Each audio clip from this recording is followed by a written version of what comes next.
कि बुराई का अंत बुरा होता ही आया है। सो इसलिए बुरा कर्म ना करो, मत ढूंढो बहाने कि उसके बहाने उसके बहाने उसके बहाने, क्योंकि ये कलयुग है। कलयुग प्यारी सासंग जियो, यहाँ तरह तरह के खेल आप देख रहे हैं दुनिया में, और पता नहीं कितने मालिक ने दिखाने हैं।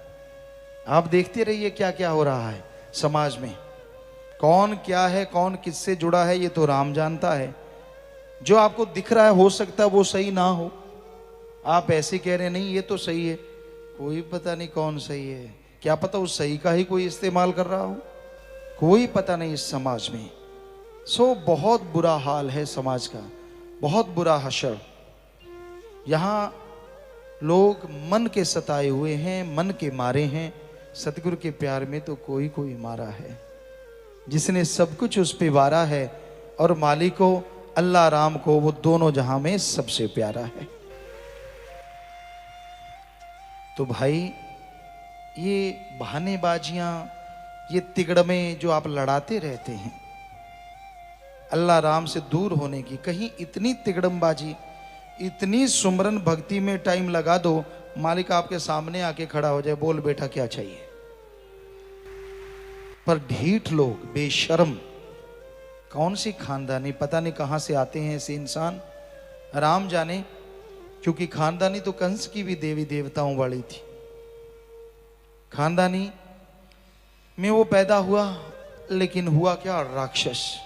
कर्म, जैसे कर्म इंसान करता है, जैसे लोगों की सोहबत करता है, जैसी चंडाल चौकड़ी में, पंचायत तो नहीं कहेंगे, चंडाल चौकड़ी में बैठता है, वैसा उस पर रंग चढ़ता है, फिर बहाने ढूंढता है दोष देने के लिए अल्लाह राम को, उस मालिक खुदा को।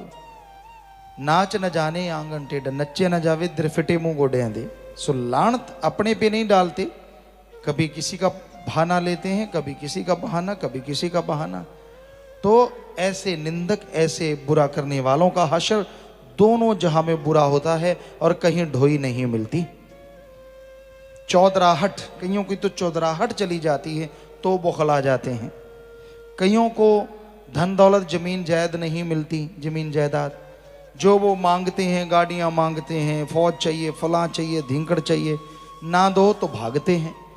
ऐसे लोग फिर लोगों को गुमराह करने की पूरी कोशिश करते हैं, और कानों के जो कच्चे होते हैं, करते वो उन्हीं पे असर है कि भाई ये थोड़ा सा बिदका हुआ है, क्योंकि जो बिदका घोड़ा है उसको एक डंडा और मारो और बिदक जाता है। तो इसी तरह वो देखते हैं कि कौन अल्लाह राम के राह से हट रहा है, तो उसकी दुखती रग को पकड़ के चालाक शातिर लोग उसको बुद्धू बना के उसको गुमराह कर देते हैं। तो ऐसे कलयुग में ऐसे लोगों से 100% सावधान रहो।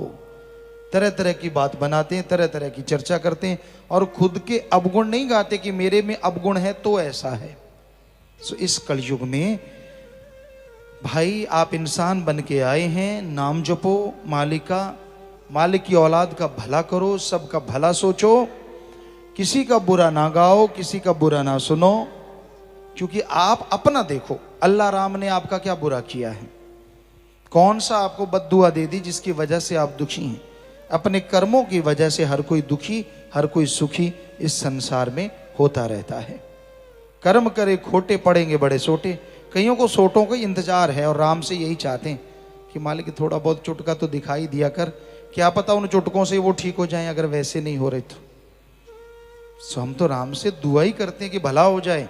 छोटा सा चुटका तो ठीक ही रहता है, बड़े वाला तो फिर तो मुश्किल हो जाता है। कईयों को ये अहंकार है, खुद ही है कि हमारा क्या हो जाएगा, देख लेंगे। तो राम तू तो दया का सागर है, माना कि दोनों जहां का दाता है, पर दाता आज तेरा आदमी इतना बिगड़ चुका है, या बिगड़ैल बन गया है, या यूं कहें कि शैतान का बाप, चुड़ैल का बाप बन गया है। तू अगर सुधारना चाहे, तेरे लिए तो कोई बड़ी चीज नहीं। सो मालिक की मर्जी, वो कैसे किसी को सुधारता है। संत तो दुआ यही करते हैं कि सबको सुधार, सबको नेकी की राह पे चला, हर कोई इंसान सुधर जाए, हर कोई भले कर्म करे, ताकि मालिक तेरे दर्शन कर सके और दोनों जहां की खुशियों से माला माल हो सके।